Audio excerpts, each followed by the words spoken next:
ఇక ప్రపంచవ్యాప్తంగా చూసుకుంటే 2వ అతిపెద్ద చర్చిగా చెప్తా ఉన్నారు.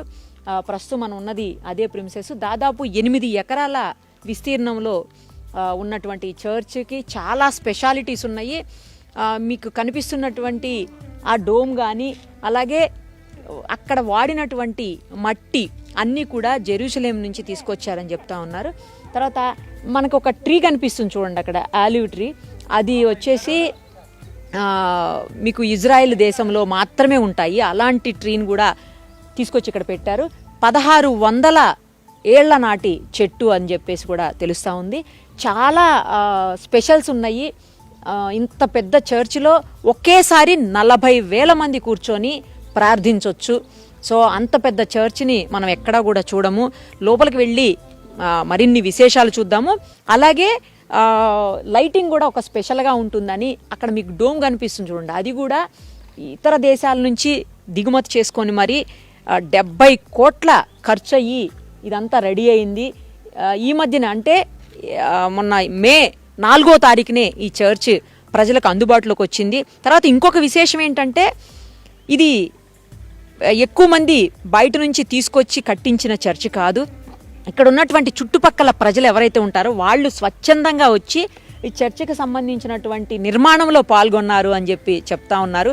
రోజుకి 500 మంది 2016 నుంచి ఇప్పటి వరకు కష్టపడి తమ చర్చిని, తమ ప్రార్థనా మందిరాన్ని తామే నిర్మించుకున్నటువంటి పరిస్థితి.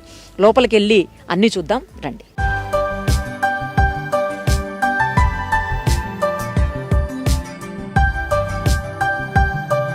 ఒక్కసారి ఈ డోర్ చూడండి, 17 ఫీట్ హైట్ ఉన్న డోరు.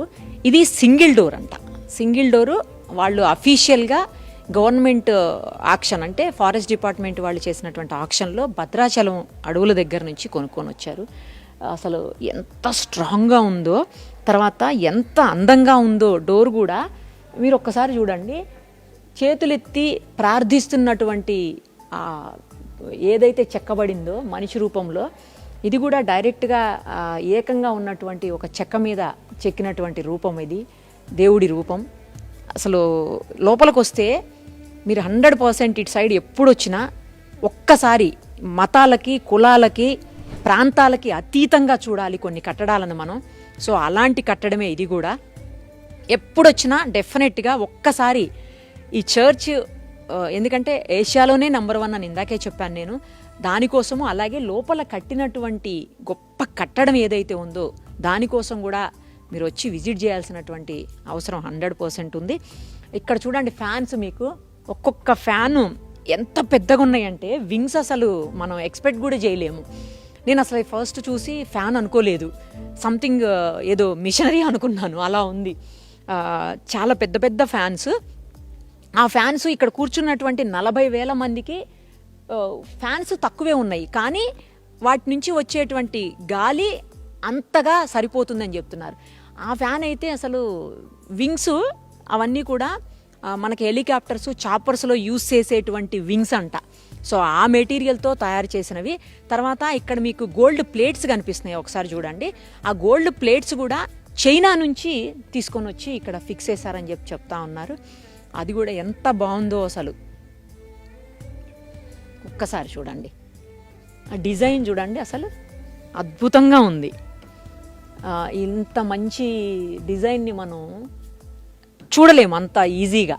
చాలా మంచి డిజైను. తర్వాత ఈ పైన చూడాలి ఒక్కసారి. ఆ పైన అంతా కూడా మీకు స్టార్ లాగా డిజైన్ చేశారు. మొత్తం యూజ్ చేసినటువంటి మెటీరియల్ కూడా చాలా స్ట్రాంగ్ మెటీరియల్ని యూజ్ చేశారు. తర్వాత ఆ స్టార్స్ కింద సేమ్ మనకి డిజైన్ ఉంది. ఆ డిజైన్ అంతా కూడా స్టార్స్ లాగే ఉంటుందంట. ఇంకోటి ఏంటంటే డేలో 12 o'clock, 11:30, 12 o'clock ఆ టైంలో సన్ రేస్ వచ్చేసి ఎగ్జాక్ట్ ఇక్కడ పడతాయంట. అది కూడా ఒక గ్రేట్ థింగ్ అని చెప్పాలి. అసలు ఎటు చూసినా కూడా అలా చూస్తూ ఉండాలి అనిపించేలాగా ఉంది. నిజంగా అసలు ఎంత బాగుందో చర్చ్ అయితే. ఇంకా చాలా వివరాలు తెలుసుకోవాలని ఉంది. దానికి సంబంధించినటువంటి పర్సన్స్ ఎవరైతే ఇక్కడ కేర్ టేకర్స్ ఉన్నారో, అలాగే ఫాదర్స్ ఉన్నారు, మెయిన్ పర్సన్స్ ఉన్నారో వాళ్ళు కూడా వస్తున్నారు.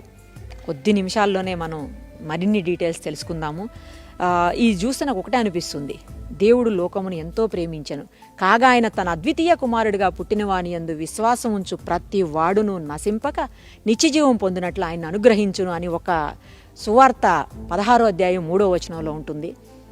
గొప్పగా ఉంటుంది ఆ వచనం. అది వింటుంటేనే మనకి మేబీ ఆశీర్వదింపబడితేనే ఇలాంటి చోటికి రాగలుగుతామేమో, ఇలాంటివి చూడగలుగుతామేమో.